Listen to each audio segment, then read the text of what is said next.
चीजों को आपको ना एक लार्जर पर्सपेक्टिव में देखना बहुत जरूरी है।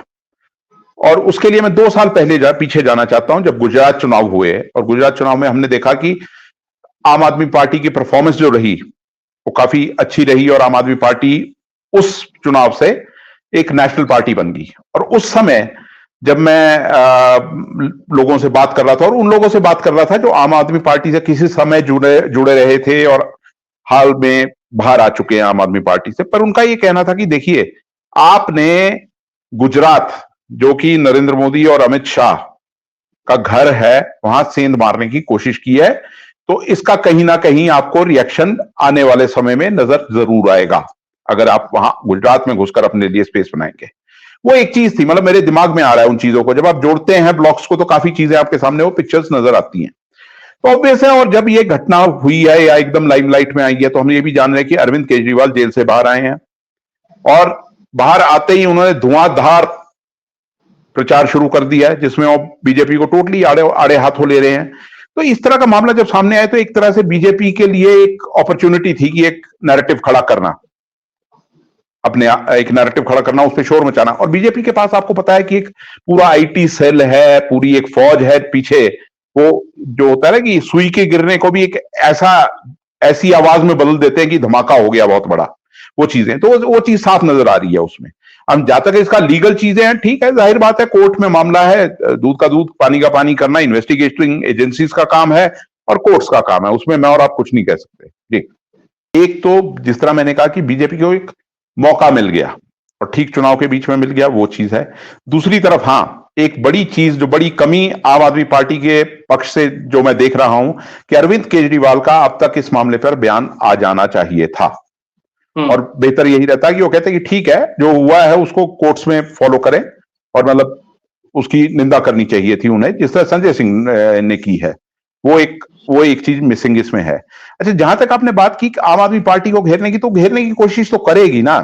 जो हम आज का दौर देख रहे हैं उसमें किस तरीके, अब इससे पहले कभी ये तो हुआ नहीं कि एक सिटिंग चीफ मिनिस्टर को जेल में भेज दिया गया हो, और फिर आप उस ऑर्डर पर जाइए जो उनको इंटरिम बेल ऑर्डर कोर्ट ने दिया है। उस ऑर्डर ने पूरी ईडी को एक कटघरे में खड़ा कर दिया, ईडी को, और ईडी के पीछे फिर ऑब्वियसली सरकार को कटघरे में खड़ा कर दिया है। वो सीधी सी बात है। और अब जो मामला है कि उस घोटाले में आप पूरी पार्टी को आप पार्टी बना रहे हैं, आम आदमी पार्टी को ही उस केस में पार्टी बनाने की बात कर रहे हैं। अब इसके जो लीगल लूप होल्स हैं या लीगल रेमिफिकेशंस है, वो तो कोई, मतलब जो वहां का विद्वान है लीगल अफेयर्स का, वो बता सकता है। पर मेरे हिसाब से ये कि आप पार्टी को कैसे बना सकते हैं, क्योंकि अल्टीमेटली वो पार्टी एक नेशनल पार्टी है आज की दौर में। किसको बनाएंगे? उस पार्टी से लोग छोड़ के भी जा रहे हैं, क्या उनको भी बनाएंगे? बाहर के लोग उससे नए भी जुड़ रहे हैं, क्या उनको भी बनाएंगे? या आम आदमी पार्टी का कोई यूनिट अगर ये बंगाल में काम कर रहा है तो उसे भी बनाएंगे? ये तमाम चीजें, सवाल ज्यादा है। देखिए, नैरेटिव सेट करने का पूरा खेल जो है इस समय नैरेटिव सेट करने का है, और हमारी जो आम जनता है वो निटी-ग्रिटीज को नहीं समझती है, उन डिटेल्स को नहीं समझती है। को देखा कि पूरी पार्टी को एक तरीके से कटघरे में खड़ा कर दिया, तो मैसेज हो जाता है कि यहां पूरी पार्टी ही करप्ट है। अब पूरी पार्टी कैसे करप्ट है, उसकी लीगल मतलब स्टैंडिंग क्या रहेगी कोर्ट में, वो तो खैर कोर्ट ही बता सकता है वहां पर ये ठीक है, केस कर दिया तो एक मैसेज चला जाता है कि हाँ जी केस हो गया। जैसा हम लोग, मतलब शुरू से मैं और आप रिपोर्टर रहे हैं, हम देखते आए हैं कि पुलिस जब भी कोई केस रजिस्टर होता है उसमें कोई 50 धाराएं लगा देती है, वो उस पर लागू हो या ना हो, वो ऑटोमेटिक लगती चली जाती हैं।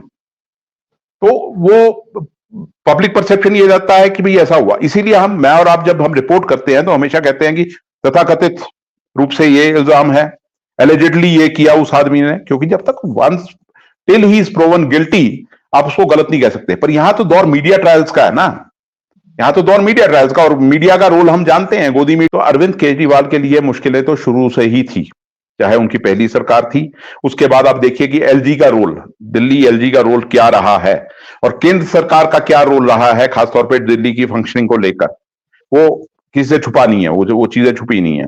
हाँ, अरविंद केजरीवाल अगर गिल्टी हैं, इस केस में गिल्टी प्रूव होते तो वो भी एक मिसाल बनेगी इस देश में कि भाई लॉ के सामने कोई चीफ मिनिस्टर भी अगर ये गलत है तो वो भी इफ प्रूवन गिल्टी तो उसको भी सजा होनी चाहिए। ये एक बहुत बड़ी मिसाल इस देश में बनेगी अगर ये ऐसा होता है।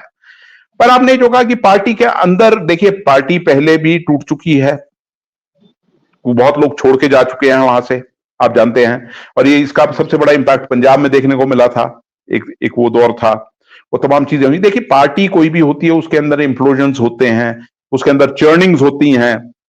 अब ये क्योंकि बीजेपी कांग्रेस बहुत एक बड़ी स्तर की पार्टियां हैं, तो उनके इंप्लोजन हमने देखे हैं क्या होता रहा है।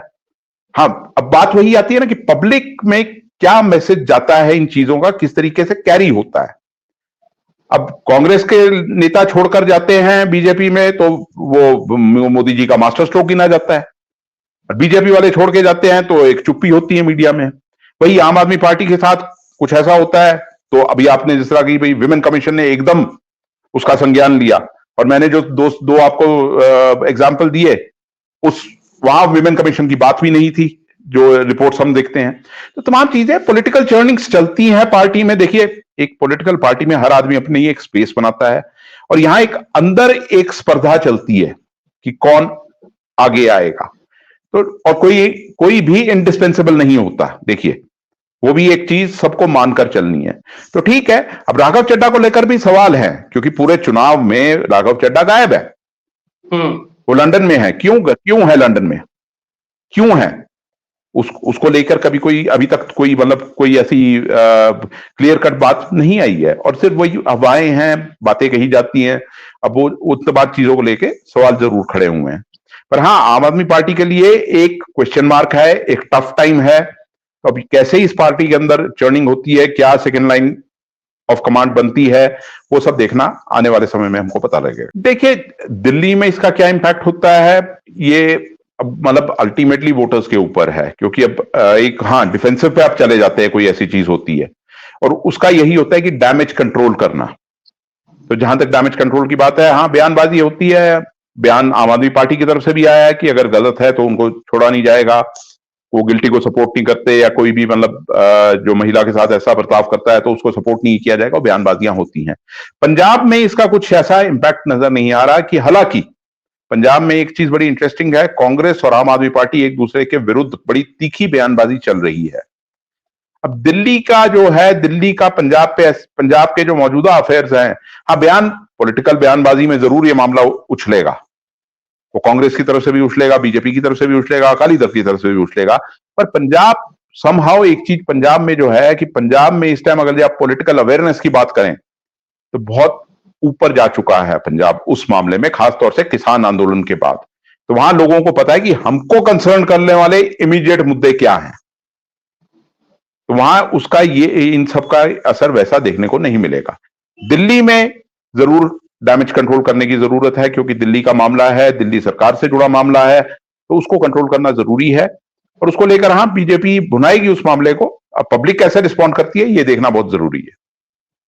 और बात यह है कि खासतौर पर बीजेपी के लिए भी मतलब कोई बीजेपी के लिए भी कुछ ऐसा दूध का धुला वाला काम नहीं है। आज वही बीजेपी और वही महिला आयोग को इसी प्रज्वल रेवन्ना पे क्वेश्चन कर दीजिए तो आपको चीजें वही नजर आएगी। बात यह है कि two wrongs do not make a right, मेरा एक ये मानना है, two wrongs never make a right. जो गलत है वो गलत है। अब पब्लिक को समझना है कि ये इसमें कैसे रिस्पॉन्ड करना है।